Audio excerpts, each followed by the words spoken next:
Hello, everyone. Before I start, I would like to thank ETCMA for organizing this webinar, and I would like to thank all of you, the participants who joined this webinar, support our efforts, and interested in the field of Chinese medicine and acupuncture research. Today, in this short presentation, I will introduce the use of acupuncture treatment in primary dysmenorrhea. My name is Gil Ton, and I want to briefly introduce myself. I'm coming from Israel. My journey in Chinese medicine world has started in 2007, where I studied for 4 years in Tel Aviv, Israel. And then I spent a year in Beijing, China, specializing in applied channel theory in acupuncture. I came back to Israel. I practiced in my own clinic, and I worked in one of the hospitals over there. And then I had a great opportunity to pursue my postgraduate degrees, and I spent the last 6 years in Taiwan doing my master's and PhD. While I was there, I was studying other forms of acupuncture like Master Doan's acupuncture, and I worked as a lecturer and a researcher in the Graduate Institute of Acupuncture Science in China Medical University. Now, from August, I'm based in Amsterdam, the Netherlands. I'm licensed acupuncturist over here. So outline for today's presentation, I will talk about the advantages and disadvantages of acupuncture research in brief. Obviously, it's a big topic, but I will try to highlight a few points just to go through and explain my presentation with you. I will briefly introduce a summary of a randomized controlled trial. You can read the title, the full title over here. And if you're interested to download the paper, you can use this link and download the full paper for free. So I think the positive trend about acupuncture and Chinese medicine research has started already in 2003. So the WHO published a review and analysis reports of acupuncture controlled clinical trials. And it was proved that through controlled clinical trials that acupuncture is effective in more than 60 diseases, symptoms, and conditions. This is a partial list. Primary dysmenorrhea, as you can see, is also inside, okay? Then in 2019, the big push for Chinese medicine, the WHO included Chinese medicine medical terms for the first time in the ICD-11, the 11th version of the International Classifications of Diseases. So basically this form basically means that every hospital or every medical system, when they're using the medical system, they have codes for each disease or for each diagnostic term. So therefore they can collect data in large samples, okay? So for the first time, WHO included Chinese medicine medical terms like liver qi stagnation into this database, into this file. Okay, so it's a big thing for Chinese medicine. Obviously, there was a lot of debate and a lot of controversy about it. There are many supporters from one hand, but on the other hand, there were many critiques, but it passed. Okay, Chinese medicine is part of it. This is a very interesting publication published in 2016 in PLOS ONE. It's a nice journal, impact factor of about 3, and it summarized the trends in acupuncture research in the last 20 years. So as you can see, acupuncture research has grown dramatically in the past 2 decades, actually with 2 times higher growth rate compared to biomedical research overall.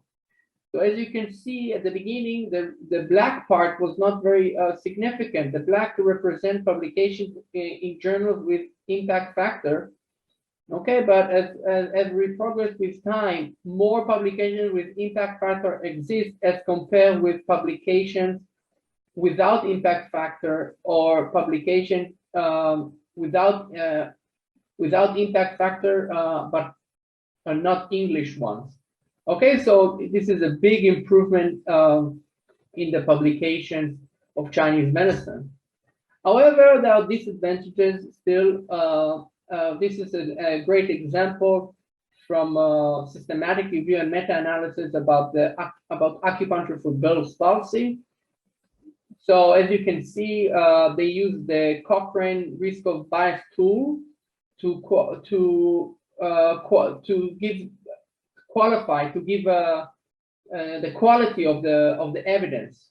Okay, to rank the quality of the evidence. As you can see, there is a lot of unclear risk of bias and high risk of bias, mainly due to poor methodological quality, heterogeneity between the papers, and we still have a lot of issue with blinding techniques. This is a great example, a German acupuncture trial from 2007. It's one of the biggest studies in Europe, I think in worldwide, more than 1,100 patients included to this study. I don't have time to talk a lot about it, but what I can share with you that they tested acupuncture for chronic low back pain. They had 3 groups. One was real acupuncture, one was sham acupuncture, and one was conventional therapy. Both of the groups with the sham and the real acupuncture showed significant improvement compared to the standard care. However, there was no significant differences between the sham and the real acupuncture. Okay, so we have challenges of how to design a real acupuncture group compared to a sham one, and this study brought a lot of critique and debate about what's the difference between sham acupuncture to real acupuncture.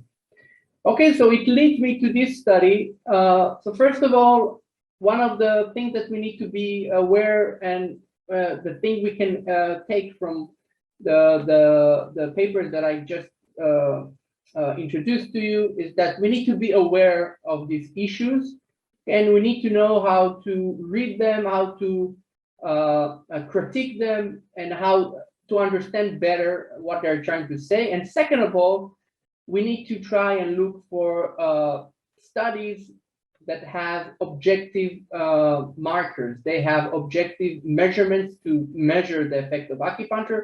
One of these studies are fMRI studies. Okay, and in the last 10 years, the last decade, there are more and more studies evaluating the use of acupuncture through fMRI diagnostic. Okay, so this is one example. This study comes from Taiwan, from my institute, and they evaluate the use of acupuncture for primary dysmenorrhea. Okay, so for the study design, basically it's a very simple study. Okay, 34 adult women with primary dysmenorrhea joined this randomized single-blind sham-controlled study. So they used a placebo needle, okay, which effectively blinded the subjects. Okay, placebo needle can be effectively blind the patient mainly in 2 conditions. First, if the patient didn't have any previous experience with acupuncture. Second, if you needle the placebo needle in areas where the patient cannot see the needle. Okay, so one group received a true acupuncture, verum acupuncture, or the second group, the control group, received a sham acupuncture with the placebo needle. Okay, each patient was randomly allocated to an 8-week intervention, and they used only one acupuncture point to make it very simple. They used San Yin Jiao, spleen 6. Okay, they used the functional MRI before, during, and after the intervention to measure the spontaneous activity in the brain. They used other questionnaires as well, and they used VAS as well, VAS questionnaire to evaluate the level of pain. Okay, and the study was twice a week for 8 weeks. twice a week of intervention for 8 weeks. Okay, why they use San Yin Jiao? Obviously, we all know as acupuncturists that splint 6, San Yin Jiao had the three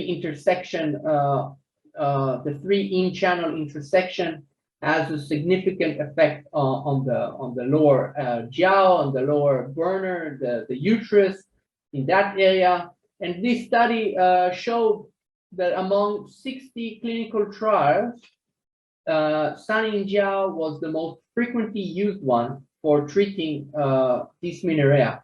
Okay, so from literature review, we know that San Yin Jiao was the most commonly used point, therefore they chose this point. And the results were quite interesting.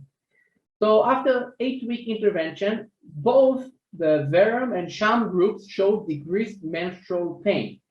All the questionnaires and the VAS evaluation, both of the groups showed decreased menstrual pain. Okay, so again, we see a problem when we evaluate sham or Verum acupuncture in subjective measurement. However, there was a decreased functional conductivity, which was associated with the effective pain modulation in the Verum group, but not in the sham group.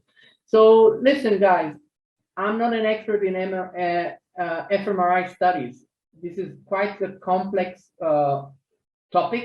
However, what you need to know is that these knowledges exist and you can use it for your benefit in order to explain better about the use of acupuncture in gynecology.